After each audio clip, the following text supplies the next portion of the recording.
Good day po sa inyong lahat. Welcome back kay Sales Delgado. For today's vlog ay magluluto po ako ng adobong sitaw at sigarilyas sa baboy. So alina, ituro ko na po sa inyo kung paano ito gawin at lulutuin.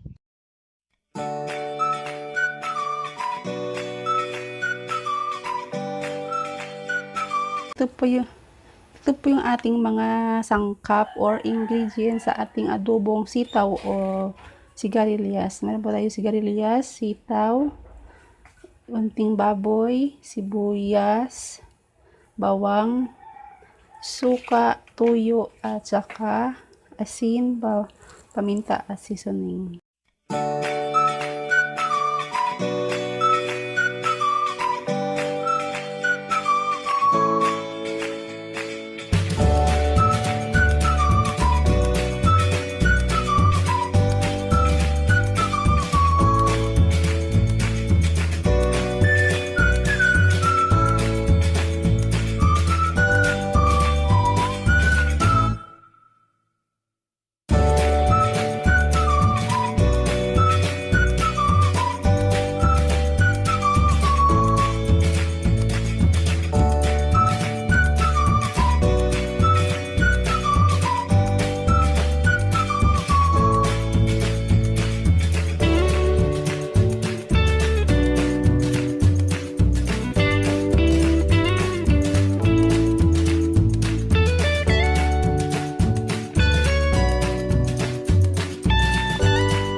Ayan, tinanan na po natin yung ating adobo kung luto na.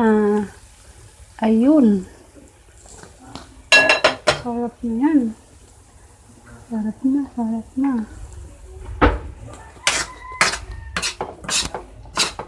So, luto na yung ating adobong sitaw at sigarilyas sa baboy.